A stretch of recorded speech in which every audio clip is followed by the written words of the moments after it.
दूसरी लहर का कहर बढ़ रहा है और इसके साथ ही ऑक्सीजन की किल्लत भी कम नहीं हो रही है। सिलेंडर लेकर लोग भटक रहे हैं। ऑक्सीजन की कमी से मौतें हो रही हैं। अस्पतालों में ऑक्सीजन की कमी है। अस्पताल कोर्ट से गुहार लगा रहे हैं। आज सुप्रीम कोर्ट ने केंद्र को आदेश दिया कि वो दिल्ली को 700 मैट्रिक टन ऑक्सीजन दे। राज्य केंद्र से ज्यादा ऑक्सीजन की डिमांड कर रहे हैं। ममता बनर्जी ने पीएम को चिट्ठी लिखकर राज्य के लिए 550 मैट्रिक टन ऑक्सीजन मांगी है। कई राज्य ये डिमांड कर रहे हैं। इसके साथ ही ऑक्सीजन सिलेंडरों की भी कालाबाजारी जारी है। दिल्ली में आज कई जगहों पर छापे मारकर ऑक्सीजन सिलेंडर और कॉन्सेंट्रेटर्स जब्त किए गए हैं। आपको बता दें कि इससे पहले भी लगातार इस तरह की छापेमारी हो रही थी, लेकिन आज दिल्ली के 2-3 अलग अलग ठिकानों में, जो कि विशेष तौर पर रेस्टोरेंट्स भी हैं, वहां पर से ऑक्सीजन कॉन्सेंट्रेटर्स बरामद किए गए हैं। और इसी बीच कोरोना से जुड़ी हुई एक बड़ी खबर आ रही है। कोरोना के इस काल में कालाबाजारी भी जारी है। दिल्ली के खान मार्केट से दिल्ली पुलिस ने 96 ऑक्सीजन कॉन्सेंट्रेटर्स जब्त किए हैं। ये ऑक्सीजन कॉन्सेंट्रेटर खान मार्केट के खान चाचा रेस्टोरेंट में छिपा कर रखे गए थे, जहां पुलिस ने इन्हें छापेमारी कर अपने कब्जे में ले लिया है। इससे पहले बीते रोज दिल्ली पुलिस ने एक रेस्टोरेंट और साउथ दिल्ली के फार्म हाउस पर छापेमारी कर 419 ऑक्सीजन कॉन्सेंट्रेटर्स बरामद किए। पुलिस के मुताबिक इन ऑक्सीजन कॉन्सेंट्रेटर्स की कालाबाजारी लगातार जारी थी और इन्हें जरूरतमंद लोगों को 3.5 गुना दामों पर बेचा जा रहा था। पुलिस ने इस मामले में आपराधिक मामले दर्ज करते हुए 4 लोगों को गिरफ्तार कर लिया है। इन सभी रेस्टोरेंट के मालिक का नाम नवनीत कालरा बताया जा रहा है, जिसकी पुलिस तलाश कर रही है।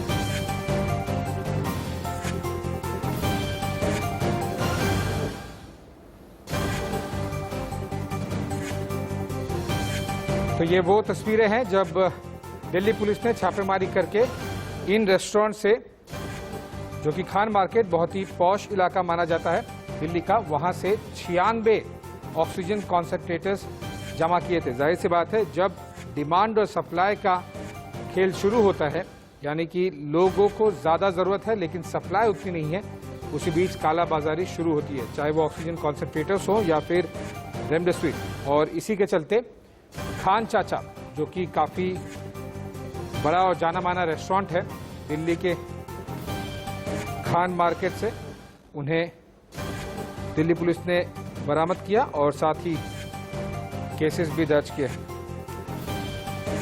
चलिए, इसी पर चर्चा करने के लिए हमारे साथ में एक बड़ा पैनल जुड़ रहा है। सबसे पहले उस पैनल को इंट्रोड्यूस कर दूं मैं आपके साथ।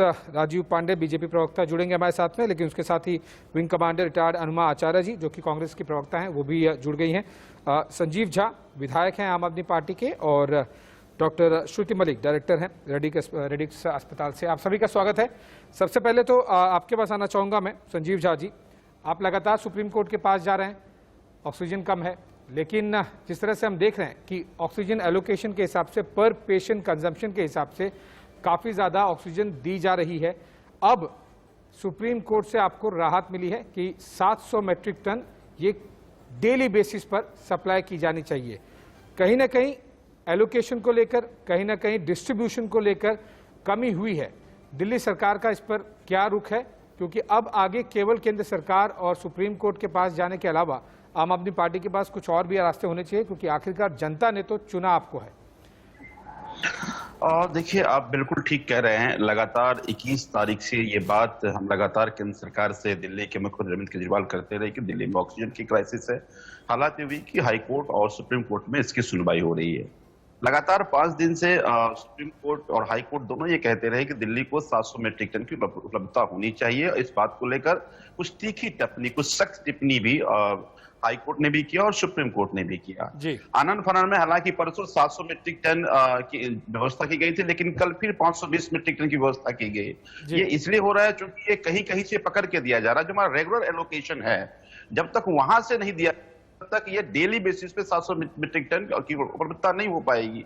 इसके कारण दिल्ली में क्राइसिस भी हो रही है, क्योंकि हमारे पास 21,000 लगभग ऑक्सीजन बेड है, 6,000 वेंटिलेटर्स हैं और हम लोग अभी 10,000 हमारा बेड तैयार है, 10,000 और 40,000 बेड हमें कोविड पहुंचना, ऑक्सीजन बेड तक पहुंचना है।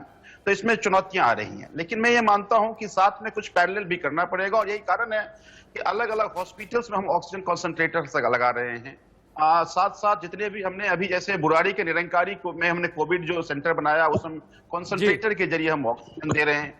तो दोनों का मुझे लगता है, लेकिन जब लिक्विड ऑक्सीजन आने से उसकी जो प्रेशर होता है और कॉन्सेंट्रेटर थोड़ा फर्क पड़ता है। तो कॉन्सेंट्रेटर से हम अगर मान लीजिए किसी को 10 लीटर या 12 लीटर या 15 लीटर जरूरत है, तो वो फिर वो कॉन्सेंट्रेटर से नहीं मिल पाता है। संजीव झा जी, ये आंकड़े सही है, और जाहिर सी बात है कैपेसिटी बढ़ेगी तो ऑक्सीजन की डिमांड बढ़ेगी। इससे पहले कि मैं बाकी पैनलिस्ट के पास में जाऊंगा, एक क्विक रिएक्शन आपसे जानना चाहूंगा। आपके विधायक लोग पर्सनल लेवल पर अपने प्राइवेट ऑक्सीजन के उन्होंने सप्लाई शुरू कर दी है। अगर एक विधायक उसी राज्य सरकार में अपने लेवल पर ऑक्सीजन सिलेंडर्स और कॉन्सेंट्रेटर्स बांट रहा है, और दूसरी तरफ उसी पार्टी की सरकार केंद्र सरकार के पास जा रही है, कोर्ट के पास जा रही है, ये बात कुछ जम नहीं रही। नहीं, बिल्कुल नहीं। देखिए, मैं भी विधायक हूं, और हमारे पास लोग आते हैं रोज कि हम घर में होम आइसोलेटेड हैं, हमें ऑक्सीजन चाहिए। हम कहीं कहीं से सिलेंडर इकट्ठा करते हैं, फिर इकट्ठा जाकर के कहीं कहीं एक भरवाते हैं, फिर उसको हम मरीज तक पहुंचाते हैं। ये होर्डिंग नहीं है। अगर हमारे मान लीजिए अपने हम क्षेत्र से अगर 50, 100, 200 सिलेंडर इकट्ठा करके और लाइन में लग के, चूंकि दिल्ली सरकार ने ऑर्डर किया था कि अगर आपके पास पॉजिटिव है तो एक व्यक्ति एक सिलेंडर भरवा सकता है, तो कई जगह पूरी रात लग करके सिलेंडर भराया जाता है। चलिए, और उसके बाद दिया जाता है। ये तो सेवा है लोगों का, ये होर्डिंग नहीं कहेंगे। बहुत ईगरली मैं वेट कर रहा हूं संजीव पांडे जी बीजेपी के प्रवक्ता जुड़े, क्योंकि उन्हीं के पास सबसे ज्यादा उत्तर होंगे, और जो प्रश्न है हम सबके पास में उसका उत्तर सबसे ज्यादा वही दे पाएंगे। डॉक्टर मलिक के पास आऊं, उससे पहले मैं विंग कमांडर अनुमा आचार्य के पास आना चाहूंगा। मैम, लगातार हमने देखा है कि राहुल गांधी हो या फिर सोनिया गांधी या फिर आपके बाकी लीडर्स, लगातार केंद्र सरकार की तरफ अटैक किया जा रहा है।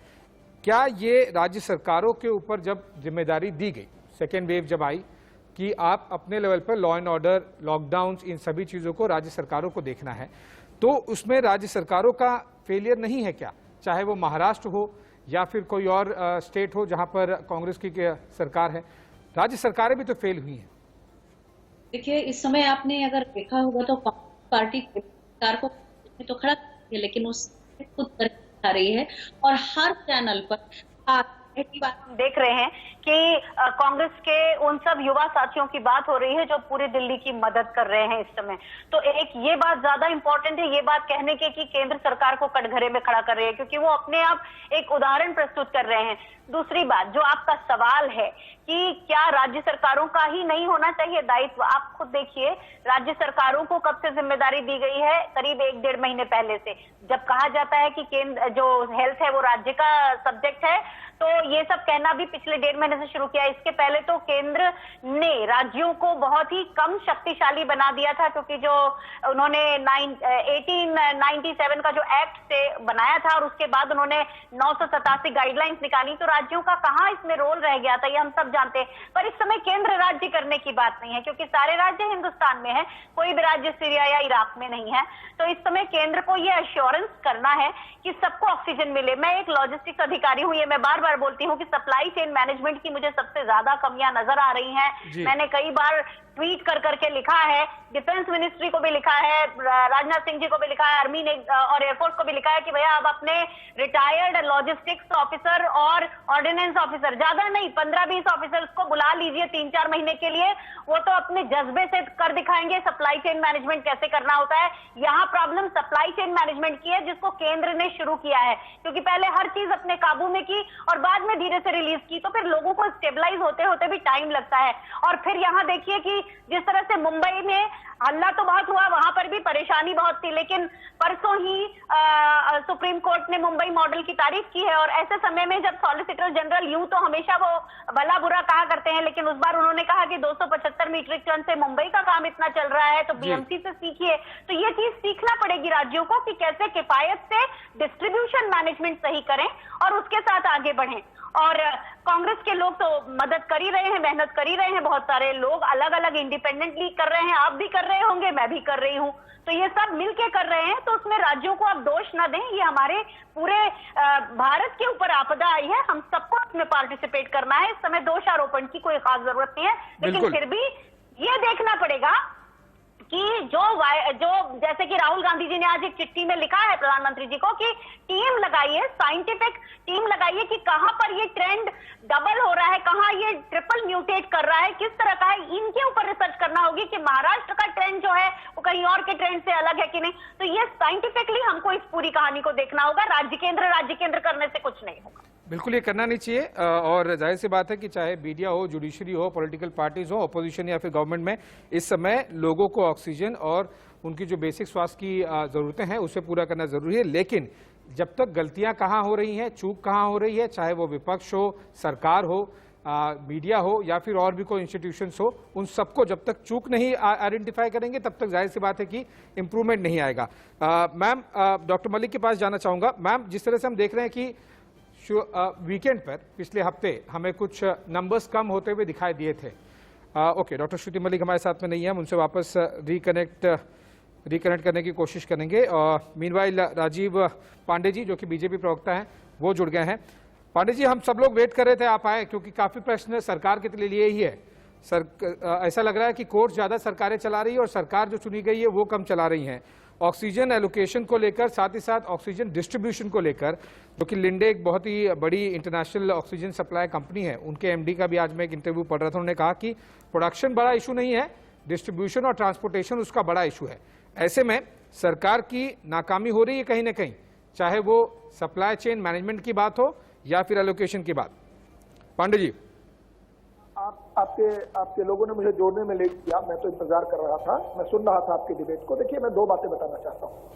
पहली बात तो ये मैं बताऊं कि क्या हुआ कि जब पिछली बार लॉकडाउन हुआ तब सेंट्रल गवर्नमेंट ने और डिसीजन सारा लिया और कहा कि आप लॉकडाउन करके इसको कंटेन करने के लिए आपने किया।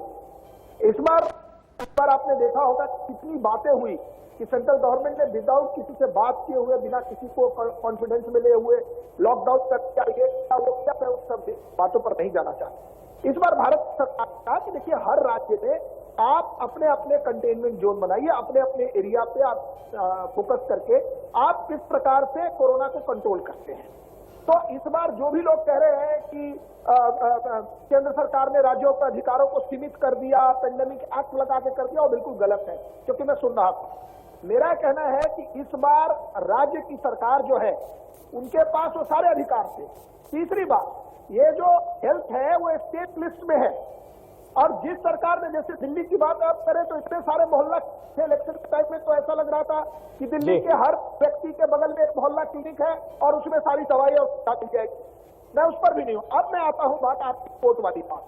अभी आपने जो ऑक्सीजन के जो प्रोड्यूसर है, आपने एक इंटरव्यू की बात की। ये डे वन से केंद्र की सरकार कह रही है, सुप्रीम कोर्ट ऑफ इंडिया में भी एफिडेविट पर कहा, ऑक्सीजन का सवाल नहीं है, सवाल है उसके डिस्ट्रीब्यूशन का। अब आप की बात करते हैं, आप दिल्ली में जब पूरा पानी नाक के ऊपर, सर के ऊपर चला गया तो आपने एक एडवर्टाइजमेंट देखा, टैंकर हम खरीदने वाले। कौन लोग जिम्मेदार है? क्या आपको नहीं पता था कि आप दिल्ली में है, आपको कितना ऑक्सीजन चाहिए? आपने कोर्ट में गलत बयान किया, आपने अपने एफिडेविट बदले। जहां तक कांग्रेस के लोग बात कर रहे हैं, पूरे देश में खाली एक प्रदेश महाराष्ट्र का अगर आप नंबर देखेंगे, महाराष्ट्र का आज भी 48,000 से 62,000 हो गया जी। अब महाराष्ट्र का ही नंबर देखते हैं, देश में देख लीजिए तो करीब 25% पूरे देश का जो है वो महाराष्ट्र से है। नंबर देख लीजिए तो 40% है। छत्तीसगढ़ एक छोटा सा राज्य है जिसके पास न ऑक्सीजन की कमी है, क्योंकि वो इंडस्ट्रियलाइज स्टेट है। क्या हालत है छत्तीसगढ़ के मुख्यमंत्री जी? चलिए, पॉइंट टेकन पांडे जी। आपके पॉइंट पे अनुमा आचार्य जी कुछ कहना चाह रही है। Ma'am please go ahead. मैं सिर्फ इतना कहना चाह रही हूँ कि इस समय फिर महाराष्ट्र की बात करके अपने से अदरिंग मत करिए हर स्टेट की। इस समय कांग्रेस के जितने भी लोग हैं सारे पीसीसी एक्टिव हैं, सब लोग काम कर रहे हैं, सबके लिए कर रहे हैं। हम किसी को जानते हैं, पहचानते हैं, ये करते हैं, वो करते हैं, उससे कोई फर्क नहीं पड़ता। इस समय सारे राजनीतिक ये जो उन्माद फैलाने की बातें हैं, जो एक तरह से उकसाने की बातें, इन सबको छोड़कर इस समय जिस तरह से कांग्रेस कर रही है वो मॉडल अपना लीजिए। इस समय देश के साथ आ जाइए, बाकी चीजों के लिए बहुत समय पड़ा होगा। फिर महाराष्ट्र को अदर मत करिए। यही देखिए, यही कहा मैंने पिछली बार भी कि साइंटिफिकली ये देखिए कि महाराष्ट्र में जो ट्रेंड आया है, उस ट्रेन आया है, वो किस तरह से आया है, उसको किस तरह का माहौल वहां मिल रहा है, मौसम और वो सब चीजें, टेम्परेचर, और फिर उसका और आगे जगह आने वाली जगहों में जो गया है उस पर साइंटिफिक रिसर्च करनी है। इस तरह की उकसाने वाली बातें नहीं करनी है। इतनी जिम्मेदारी इस समय जरूरत है। अनुमा जी, आपको लग रहा है कि हमारे जो ICMR हैं या फिर जो प्रिंसिपल साइंटिफिक एडवाइजर या फिर जो भी हेल्थ मिनिस्ट्री के कंसर्न डिपार्टमेंट्स हैं, वो इसको ट्रैक नहीं कर रहे होंगे? जरूर कर रहे होंगे, लेकिन उसके बारे में न्यूज नहीं सुन रहे हैं हम इतनी ज्यादा। देखिए, जो न्यूज आ रही है वो इसके बारे में नहीं आ रही, वो ये आ रही है कि गायत्री मंत्र का प्रभाव देखने के लिए कोविड-19 के पेशेंट्स के ऊपर पैसे दिए गए एम्स ऋषिकेश को। तो भाई, वो अगर चीजें हो रही हैं, उन ट्रेंड्स के ऊपर बात कर रही है, तो उसके बारे में लोगों को ज्यादा अवेयर करिए कि आप इतने टेम्परेचर, इतने मौसम, ऐसे जगह में मत रहिए जहां पर ये वाला ट्रेंड मिलने वाला है। अनुमा जी, तो ये चीजें बताने की जरूरत है। पता नहीं आप कौन से न्यूज के रेफरेंस की बात कर रहे हैं। हम तो यहाँ पर लगातार, मैं पिछले एक हफ्ते में ही N44 और B1.1167 इन सारे वेरिएंट्स के हम लोगों ने बात करते रहे हैं, but that is not the issue. The issue is कि वो जो साइंटिफिकली फॉलो करना जैसा लग रहा है कि जो डिपार्टमेंट्स है। पांडे जी, आऊंगा, एक एक करके बात करेंगे। पांडे जी, एक एक करके बात करेंगे सब लोग, प्लीज, है ना। जो आप बोल रहे थे किसी ने इंटरफेयर नहीं किया। तो अभी डॉक्टर श्रुति मलिक हमारे साथ जुड़ गए हैं, डायरेक्टर हैं रेडिक्स अस्पताल से। मैम, जिस तरह से हम देख रहे हैं कि केसेस पिछले वीकेंड पर कम हुए थे थोड़े बहुत, 3 दिन का ट्रेंड दिखा था, अब वापस वो ट्रेंड बढ़ता जा रहा है, आज 4,12,000 के आसपास पहुंच गए हैं। ये आपको लग रहा है कि ये पीक जो प्रेडिक्शन हुआ था कि सेकेंड वीक या फिर थर्ड वीक ऑफ मई में पीक होगा, उसके बाद में डिक्लाइन होगा, ये क्या आंकड़े जो केंद्र सरकार की बॉडीज हैं उसकी तरफ मैच करती हुई दिखाई दे रही हैं? डॉक्टर मलिक, के नंबर ऑफ केसेस कितने कम हो रहे हैं या ज्यादा हो रहे हैं, ये बहुत सारे फैक्टर्स पे डिपेंड करते हैं। पहली चीज की कितनी टेस्टिंग हो रही है, गांव दराज में कितनी किट्स अवेलेबल है, क्या वहां पे भी लोग टेस्ट करा रहे हैं कि नहीं, और तीसरी चीज ये भी होती है कि कितने लोग हम लोग को है वो इस बारे में है। लोग इस समय डर के मारे बहुत सारी टेस्टिंग कम भी करा रहे हैं। तो बहुत सारे फैक्टर्स हैं जो एक उनका डेटा लेके आते हैं, बट अभी हम लोग की जो कंडीशन है वो बहुत सीरियस है, बहुत ही गंभीर है, और अभी अगर 1-2 दिन में थोड़ा डिक्लाइन होता है तो हम लोगों को होना चाहिए, क्योंकि पीक अभी और आ सकती है, क्योंकि प्रिडिक्ट कर रहे हैं हम लोग कि हफ्ते 10 दिन में पीक आ जाएगी। दूसरी चीज मैं ये बोलूंगी, देखिए, मैं एक पॉलिटिकल प्रोफेशनल हूँ और मैं सुन रही थी अभी तक डिस्कशन सारा। मेरा ये मानना है कि हम लोगों की अभी बहुत सारी ऐसी चीजें हैं जिन पे हमें ध्यान देना चाहिए, जैसे वैक्सीन पे, और कैसे वैक्सीन आ सकती है, क्योंकि आगे आने वाले टाइम में हमारे साथ में तीसरी खड़ी है और थर्ड वेव की जो हम लोग प्रेडिक्शन कर रहे हैं। कैसे हमारे यहाँ अगर ऑक्सीजन थोड़ी बेटर हो गई, मैं कहूंगी इस समय मैं अपने निजी अस्पताल में भी देखा है कि ऑक्सीजन की उतनी किल्लत नहीं है जितनी पहले थी, बट बेड की ऑब्वियसली अभी भी पूरा दिल्ली भर में प्रॉब्लम है। तो इन सारे इश्यूज को अगर हम लोग सॉल्व करें दवाइयों पर, क्योंकि हमारा इंफ्रास्ट्रक्चर वीक है, तो वो ज्यादा पॉजिटिव अप्रोच रहेगा, रादर देन हम लोग एक दूसरे को ब्लेम करें। ब्लेम करने का हमें आगे बहुत समय मिलेगा। अभी हम लोगों को वैक्सीन कराना है, लोगों को ज्यादा वैक्सीन कराएंगे, ज्यादा लॉन्ग टर्म प्रोटेक्शन इसी चीज से आ सकता है। मैं एज ए मेडिकल प्रोफेशनल बता रही हूँ आपको, अगर हम लोग इन सारी चीजों पे ध्यान देंगे, हम लोग इस समय 0 टॉलरेंस होनी चाहिए। अगर कोई भी डेथ हो रही है किसी चीज की कमी की वजह से, अगर ऑक्सीजन नहीं मिल रही है, बेड नहीं मिल रही है, उसकी किल्लत की वजह से हो रही है, ये क्रिमिनल ऑफेंस है। तो हमारे सामने बहुत सारे ऐसे मुद्दे हैं जिन पे हम लोगों को डिस्कस करना चाहिए, rather than कि क्या हो चुका है और क्या नहीं हुआ।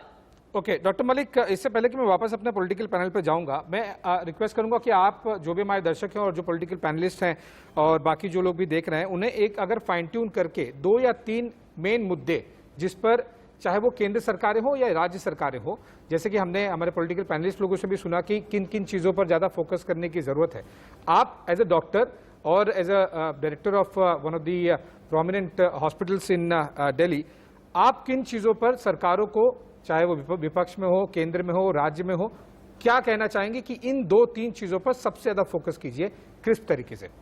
डॉक्टर मलिक, देखिए, एक तो अभी भी बेड्स की कमी है जिसके लिए मैं बोलूंगी, बट केवल बेड अरेंज कर देना हमारे सामने कोई सोल्यूशन नहीं है। बेड के साथ हमारे पास मेडिसिन होनी चाहिए, free flow supply of oxygen होना चाहिए, क्योंकि अगर आगे और केसेस बढ़ेंगे तो हमारी नीड ऑफ ऑक्सीजन, पेशेंट की नीड ऑफ ऑक्सीजन बहुत बढ़ जाएगी। दूसरी चीज वैक्सीन, जो मैं बार बार कहूंगी, हमारे सामने सबसे सबसे बड़ा इस समय चैलेंज है। और अभी हमारे बच्चे वैक्सीनेटेड नहीं है, 15 साल से नीचे भी जो है वो बच्चे वैक्सीनेटेड है। और अगर एज रिलैक्सेशन कर दिया गया है 18 साल के ऊपर, तो भी हम देखें तो सिर्फ 18 करोड़ लोग अभी हमारे देश में हैं जो वैक्सीनेटेड है 148 करोड़ की पॉपुलेशन में। तो ये बहुत मतलब डिफरेंस है हमारे अभी वैक्सीनेशन होने में और जिन लोगों को नहीं हुआ है। तो इन पे ध्यान दिया जाए, उससे दिया जाए। अभी भी रेमडेसिविर जैसे इंजेक्शन अवेलेबल नहीं थे, उनसे दिया जाए, क्योंकि हम लोग मान रहे हैं कि ऑक्सीजन वाला मेडिसिन जो है, जिसको रिक्वायरमेंट है ऑक्सीजन की, उसको एक लाइफ सेवर की तरह बनता है।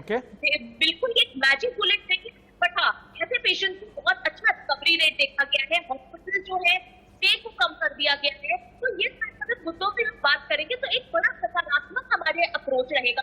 और बाकी हमारे इशू को डाइल्यूट नहीं होना चाहिए। देखिए इतना अच्छा आपने ये मुद्दा उठाया है, एंड आई फील हम लोगों को उससे ज्यादा फोकस करना चाहिए ताकि हम और कोई डेथ किसी चीज की कमी की वजह से ना होने देते। ओके, राजीव पांडे जी, हमने देखा कि सुप्रीम कोर्ट ने जब डंडा चलाया तो फिर आप दिल्ली सरकार को 700 मीट्रिक टन दे रहे हैं, उसके पहले नहीं दे पा रहे थे। उसके पहले आपने कहा था कि एलोकेशन इज एन इशू। अभी हम बाकी जो ऑक्सीजन सप्लायर कंपनीज हैं वो भी कह रहे हैं कि प्रोडक्शन इशू नहीं है, ट्रांसपोर्टेशन इशू है। और वही बात को विंग कमांडर अनुमा आचार्य भी फोकस कर रही थी कि प्रोडक्शन हो जाएगा, उसका इशू नहीं है। बहुत सारे ऑक्सीजन जनरेशन प्लांट्स भी फॉरेन से आ रहे हैं, ट्रांसपोर्टेशन इशू है। कहीं ना कहीं फेलियर हो रहा है। आगे तैयारी क्या है सरकार की तरफ से, क्योंकि देखिए सेकेंड वेव तो अभी पीक भी नहीं किया है और आपके प्रिंसिपल साइंटिफिक एडवाइजर कह रहे हैं कि अक्टूबर में तीसरी वेव आ जाएगी। कहां आएगी, कब आएगी, कितनी बड़ी होगी पता नहीं। दूसरी वेव से हालत खराब हो गई है, तीसरी वेव को लेकर क्या तैयारी है? देखिए, मैं आपसे बिल्कुल सहमत हूं और साइंटिफिक एडवाइजर साहब ने कहा है, एक तो सबसे पहली बात है कि ये कोई पॉलिटिकल इश्यू नहीं है। ये डे वन से चल रहा है कि ऑक्सीजन से की अवेलेबिलिटी से ज्यादा ट्रांसपोर्टेशन की जरूरत है। अगर आप ट्रांसपोर्टेशन में भी देखिए तो जिस प्रकार से रेल के थ्रू या एयरफोर्स ने जिस प्रकार से सब जगह पर ऑक्सीजन की सप्लाई करने की कोशिश की है, तो अगर आप देखिए तो धीरे धीरे ऐसा लग रहा है कि जो ऑक्सीजन की कमी जो आज से 15 दिन पहले वाली जो स्थिति थी उसमें बहुत गिरावट है। और मैं एक बात कहना चाहता हूं कि भारत की केंद्र की सरकार ने जो काम किया, अगर आप उसकी एनालिसिस को देखिए कि पूरी दुनिया में पर मिलियन डेथ क्या है, हमारे यहाँ क्या है, पूरी दुनिया में पर मिलियन इन्फेक्शन क्या है, हमारे यहाँ क्या है। तो क्या है ना, अभी इन्होंने कहा कि पॉलिटिक्स नहीं करना है, लेकिन उन्होंने कहा कि आप हमारा मॉडल अपना लीजिए। अभी तक ये कह रहे थे कि वो केरला का मॉडल अच्छा है क्योंकि स्टेट गवर्नमेंट उस मॉडल को चला रही है। तो जहां अगर अच्छा चल रहा था जब तक केरला में, तो केरला मॉडल था। जब भी वहां खराब हो गया तो सेंट्रल गवर्नमेंट का मॉडल है। देखिए, जनता सब देख रही है। और अगर कोई भी सरकार, मैं अपनी सरकार हो या कांग्रेस की सरकार हो या आम आदमी पार्टी की सरकार हो, जनता देख रही है कि कौन सी सरकार कितनी मेहनत से लगी हुई है। आपने यूपी में देखा कि जिस प्रकार से कोरोना विस्फोट हुआ था, जो सुनामी चला, या दिल्ली में भी कंट्रोल में आया है। अगर आप कोरोना को देखें 10% के करीब पॉजिटिविटी रेट गिरी है। तो सरकार काम कर रही है, हम सब सरकार काम कर रही है। मैं नहीं कह सकता केवल केंद्र की सरकार काम कर रही है, भारतीय जनता पार्टी की स्टेट सरकार काम कर रही है। मेरा यह कहना है कि केंद्र का अपना रोल है, राज्य का अपना रोल है। अगर यूपी की हालत खराब है तो आप अगर वहां के स्टेट गवर्नमेंट को ब्लेम करते हैं, तो कहीं अगर स्थिति सुधर रही है तो वही स्टेट गवर्नमेंट को आपको देना पड़ेगा क्रेडिट, खराब हो रही है तो भी स्टेट गवर्नमेंट को क्रेडिट देना पड़ेगा। आप केवल अपने केंद्र सरकार के बारे में बात करके अपनी कमियां या जो आपका अचीवमेंट है उसको छुपा नहीं सकते। पांडे जी, केवल केंद्र सरकार के बारे में बात करनी होती तो फिर हम बाकी सारे पॉलिटिकल पार्टी से भी स्पोक्स पर्सन नहीं बुलाते। जाहिर सी बात है, चर्चा करते दे रहा था। नहीं, सभी, चाहे आम आदमी पार्टी हो, कांग्रेस हो, बीजेपी हो, सभी की रिस्पॉन्सिबिलिटीज है। और ऐसे समय में सच्चाई तो यह है, केंद्र सरकार क्या कर रही है, नहीं कर रही है, राज्य सरकार क्या कर रही है, क्या नहीं कर रही है, कौन से किसके डोमेन में। सच्चाई तो यह है कि हमारे लिए शर्म की बात है एज ए कंट्री कि देश की राजधानी में अगर कई लोग ऑक्सीजन सप्लाई 80 मिनट लेट पहुंचता है, इस वजह से ऑक्सीजन की वजह से मर जाते हैं। ये हम सबके लिए काफी शर्म की बात है। कहां पे गलती है, कहां पे इंप्रूवमेंट करने की जरूरत है, इस पर और चर्चा करेंगे। आप सभी से मैं रिक्वेस्ट करूंगा कि प्लीज बने रहिए, एक छोटे से ब्रेक के लिए रुक रहे हैं, जल्द हाजिर होंगे और इसी चर्चा को आगे बढ़ाएंगे। और ये चर्चा इसलिए नहीं कर रहे हैं कि किस पर दोष दिया जाए या किस पर किसे क्लीन चिट दी जाए, वो इसलिए कि हम सब, कोई भी पॉलिटिकल पार्टी हो, कोई भी इंस्टीट्यूशन हो, किस तरह से कमियों को आइडेंटिफाई करके आगे सॉल्यूशंस निकाले। एक छोटे से ब्रेक के लिए रुक रहे हैं, जल्द हाजिर होंगे। 82% मामले रिकवर हुए हैं और कोरोना से मृत्यु दर 1.09% है। एक और बात को हाईलाइट किया गया है इस बयान में, 12 राज्यों में 1 लाख से ज्यादा एक्टिव केसेस हैं और 7 राज्यों में 50,000 से 1 लाख तक के रेंज में सक्रिय केसेस हैं। 17 राज्यों में 50,000 से कम सक्रिय केसेस हैं और 24 राज्यों में पॉजिटिविटी रेट 15% से ज्यादा है। विशेष तौर पर 9 राज्यों में 5 से 15% पॉजिटिविटी रेट है और 3 राज्यों में 5% से कम पॉजिटिविटी रेट है और उन राज्यों के नाम है कर्नाटक, केरल, तमिलनाडु, आंध्र में केसेस बढ़ रहे हैं। Number of countries in number of flights at different times, but these were all dispatched. So right from 27th, every day we have been allocating, we have been receiving. Allocations are done prior for receipt, all the arrangements are made and then they are dispatched and delivered. So till now, if you look at the broad picture, approximately 11,000 items of more than 3,000 tons have been dispatched all over the country. NDRF has been an active partner for oxygen plants, and the Indian Navy and Indian Air Force, we are grateful to them. They have transported materials to all over the country. The picture you see here is of a huge oxygen generation plant that has been loaned by the German government that is being installed at the DRDO facility in Delhi. And just to give you some more details of that you know how many oxygen concentrators, oxygen plants, oxygen cylinders, ventilators, remdesivir, not only that, PPE kits, masks, accessories, all those things are being received and they are being delivered and dispatched, and you will see that there is hardly anything that is pending. So I will now request my colleague Mr. Damu Ravi to kindly explain further. Thank you, Aarti ji. Friends, I will just touch upon the Ministry of External Affairs role in how we are tackling the crisis in terms of managing the donations coming from abroad. तो आप स्वास्थ्य मंत्रालय का बयान सुन रहे थे, किस तरह से अलग अलग राज्यों में स्थिति है कोरोना को लेकर, वो बताई जा रही थी। अब वापस हम अपने पैनल के पास में चलते हैं और शुरुआत करते हैं विधायक आम आदमी पार्टी के संजीव झांसी से। संजीव जी, हम जिस तरह से डिस्कस कर रहे थे कि अब एक साथ में कोऑर्डिनेशन होने की ज़रूरत है, लेकिन क्या वो कोऑर्डिनेशन पॉलिटिकल लेवल पर प्रैक्टिकली पॉसिबल हो पा रही है? आरोप प्रत्यारोप सब अपनी जगह हैं, बिल्कुल जाहिर सी बात है कि इस समय लोगों को उनकी मुहैया जो बुनियादी चीज़ें हैं स्वास्थ्य को लेकर वो मुहैया कराई जा सके। नज़दीक भी नहीं लग रहा मुझे, चाहे कांग्रेस हो, बीजेपी हो, आम आदमी पार्टी हो, कोर्ट्स के पास जाने पड़ रहे हैं, काफ़ी कुछ ज़्यादा क्लैशेस दिख रहे हैं, बहुत ज़्यादा ट्वीट्स चल रहे हैं, बहुत ज़्यादा लेटर्स लिखे जा रहे हैं। ऐसे समय में जाहिर सी बात है कि पॉलिटिकल पार्टीज़ का कंसेंसस होना कि किस तरह से पॉजिटिवली आगे बढ़ें और कहाँ पे किसकी कमी रह गई है उसे आगे बढ़ाएं, इसकी तरफ बढ़ता हुआ कोई कदम दिख रहा है आपको? आपने ठीक कहा कि जब अब इस तरह का संक्रमण दर है, लोग बहुत परेशान हैं, तो कोई पॉलिटिकल अल्टरकेशन नहीं सुनना चाहता। जब टीवी पे आपसे डिबेट कर रहे हैं तो लोग ये जानना चाहता है कि उनका समाधान कैसे मिलेगा, भाई हमें ऑक्सीजन कैसे मिलेगा, उनकी मेडिसिन कैसे मिलेगा, उनका वैक्सीनेशन कैसे होगा, और उसकी चर्चा अगर सब मिलकर करेंगे तो मुझे लगता है कि देश को भी सांत्वना होगी और समाधान भी मिलेगा। मुझे लगता है कि अभी जैसे राजीव जी कह रहे थे कि स्टेट सब्जेक्ट है हेल्थ में, बिल्कुल मानता हूं, लेकिन चूंकि कोरोना के टाइम में डिजास्टर मैनेजमेंट एक्ट के जरिए जो सेंट्रल कम्युनिटीज हैं, चाहे वो वैक्सीनेशन हो, चाहे वो मेडिसिन हो, चाहे ऑक्सीजन हो, ये सेंट्रल कम्युनिटीज है और ये सेंटर को करना है, डिस्ट्रीब्यूट करना है। और यही कारण है कि कोई स्टेट इसमें चाह के भी कुछ नहीं कर सकती, उस सेंटर के जरिए डिस्ट्रीब्यूशन होगा। और दिल्ली में इसकी अभी कह रहे थे कि दिल्ली में मोहल्ला क्लिनिक है, क्यों नहीं पेशेंट भर्ती हो रही है? हमारे पास बेड की कमी नहीं है, हमारे पास ऑक्सीजन की कमी है। और मुझे लगता है जो एक बात आप कह रहे थे कि यहाँ पर लॉजिस्टिक का इश्यू है, मुझे लगता है लॉजिस्टिक का भी इश्यू नहीं है, क्योंकि केंद्र सरकार ने हलफनामा जारी किया है। उन्होंने कहा कि हमारे पास 1631 क्रायोजेनिक टैंकर हैं और कह रहे हैं कि 8500 मीट्रिक टन का उत्पादन हो रहा है। तो अगर 1631 हमारे पास क्रायोजेनिक टैंकर है तो इसकी कैरिंग कैपेसिटी लगभग 24,000 मीट्रिक टन की है।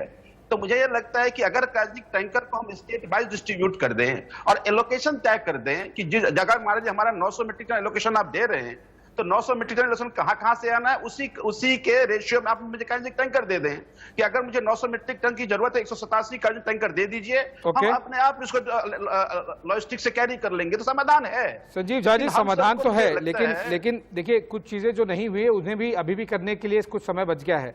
जैसे कि बीजेपी कहती है, केंद्र सरकार की तरफ से लगातार बयान आया है कि पीएम केयर्स फंड से अलग अलग राज्यों को अस्पतालों में अपने परमानेंट ऑक्सीजन जनरेशन प्लांट्स के लिए फंड दिए गए थे राज्य सरकार के थ्रू। आपकी सरकार ने एक भी प्लांट नहीं लगाया। अभी क्या कम से कम देर आए दुरुस्त वाली बात शुरू हुई है कम से कम किसी अस्पतालों में? आप केवल डीआरडीओ वाले मत बताइएगा मुझे, जर्मनी और फ्रांस से जो आए हैं वो नहीं। क्या आपके राज्य सरकार की तरफ से पीएम केयर्स की तरफ से प्लांट लगने शुरू हो गए? मुझे लगता है कि एक तो सरासर जो झूठ बोला जा रहा है कि पीएम केयर्स फंड के जरिए स्टेट को फंड दिया गया। स्टेट को फंड नहीं दिया गया। पीएम केयर्स फंड के जरिए ऑक्सीजन प्लांट लगाने के लिए दिया गया था। अब देखिए उन्होंने सेंट्रल गवर्नमेंट उसका टेंडर किया, कॉन्ट्रैक्टर इनका, इंजीनियर्स इनका, तो इसमें राज्य सरकार की कोई बहुत बड़ी भूमिका नहीं थी। राज्य सरकार को जगह जो हमने दिया, हमारे यहाँ 7 प्लांट लगने थे।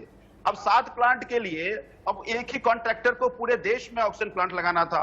उतना तो हमारे किसी अधिकारी का फोन उठा रहा है, उसकी बात सुन रहा है, तो उसमें समस्याएं थी। उसमें राज्य चाह के भी कुछ नहीं कर सकता था। मैं जिस इलाके से विधायक हूँ, मुरारी में हमारी एक हॉस्पिटल है, उस हॉस्पिटल में वो लगने थे। मैं पिलर टू पोस्ट 1 साल तक सभी अधिकारियों को चेस करता रहा, लेकिन नहीं निकल पा रहा था। अब जब प्रेशर पड़ा है, फिर वही अधिकारी दिन रात काम करके, सेंट्रल गवर्नमेंट के अधिकारी अब वो काम कर रहे हैं। ऑक्सीजन प्लांट लगभग 2 जगह तो बन चुका है। मुझे लगता है कि आने वाले 10 दिन में बाकी और हॉस्पिटल्स में बन जाएंगे। तो ये जो एक सरासर झूठ बोला जा रहा है कि फंड दिया गया, पैसा नहीं दिया गया राज्य सरकार को। पीएम केयर्स फंड के जरिए ये लगाने के लिए उन्होंने टेंडर किया, जिसमें 8 जगह दिल्ली में लगना था। और ये कमोबेश दिल्ली नहीं, पूरे देश में समस्या थी। पूरे देश में 20 या 22 जगह केवल ये प्लांट लग पाया। देश में ये प्रॉब्लम थी कि कहीं ये स्टॉप नहीं हो पाया। तो मुझे ये लगता है हाँ, लेकिन अब जब ये प्रेशर हर जगह से, चाहे कोर्ट का प्रेशर हो, बाकी जगहों का प्रेशर हो, तो अब ये अलग अलग हॉस्पिटल्स में वार्ड लेवल पे काम हो रहा है। और मुझे विश्वास है कि आने वाले 5-7 दिन में जगह, क्योंकि जो बाहर से ऑक्सीजन प्लांट आ रहे हैं वो भी लग रहे हैं अलग अलग हॉस्पिटल्स में। पीएम केयर्स फंड वाले जो थे वो भी केंद्र सरकार ने दबाव बनाया, उस पर भी काम चल रहा है। तो मुझे लगता है कि आने वाले दिनों में समस्या का समाधान होता जाएगा। मुझे पूरी उम्मीद है कि हम सब लोग राजनीति से ऊपर उठ करके आपस में कोऑर्डिनेशन बना करके, ये कोई आरोप प्रत्यारोप की बातें नहीं है। हमारे पास जो जरूरतें हैं वो हम कहाँ कहेंगे? हम केंद्र सरकार को कोई आरोप नहीं लगा रहे, जो हमारी अपनी जरूरत की बातें कर रहे हैं। मैं पूरी उम्मीद है कि सकारात्मक रुख रख करके जनता के समाधान के लिए हम सब लोग मिलकर काम करें। अनुमा जी, इसको लेकर पॉजिटिव कंस्ट्रक्टिव अप्रोच भी जरूरी है। अच्छी बात लगी हमें सोनिया गांधी जी ने जब कहा कि सर्वदलीय बैठक बुलाने की जरूरत है।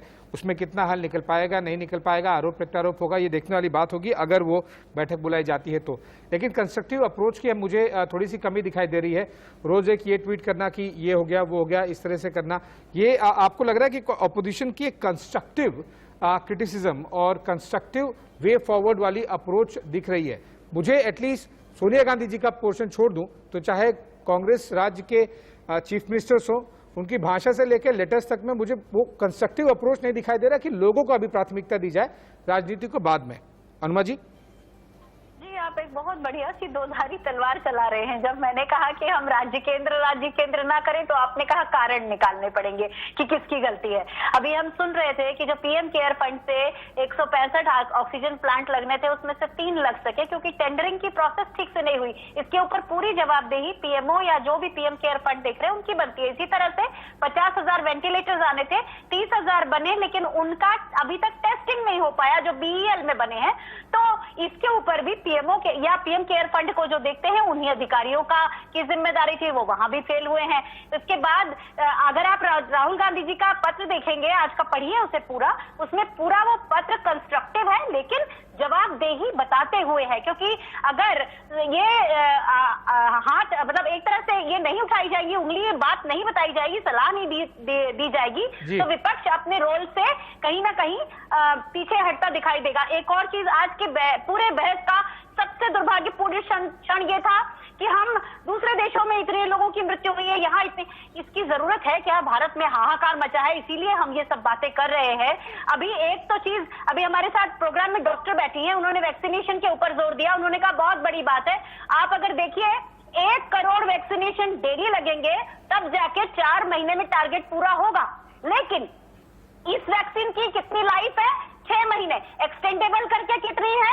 9 महीने। दोनों ही वैक्सीन, कोविशील्ड हो या कोवैक्सीन हो, दोनों की ये लाइफ इतनी है। तो उतनी लाइफ में उतना प्रोडक्ट बन के आता रहे और लगता रहे एंड कस्टमर तक, ये बहुत बड़ा सप्लाई चेन मैनेजमेंट मैं से मानती हूँ। और इसके ऊपर सरकार को फोकस करना होगा। अगर फोकस नहीं कर पाएगी तो फिर हम उसी तरह से पीछे निकल जाएंगे। तो ये मेरा कहना है कि पूरा कंस्ट्रक्टिव सजेशंस को देखिए, सारे के सारे कंस्ट्रक्टिव है, और हर महीने कर डालिए ना एक सर्वदलीय बैठक। क्या प्रॉब्लम है ये देश की महामारी है, देश पूरा जूझ रहा है। करिए ना हर बार, लोगों से मिलजुल के जी। बात करके पारदर्शिता रखिए।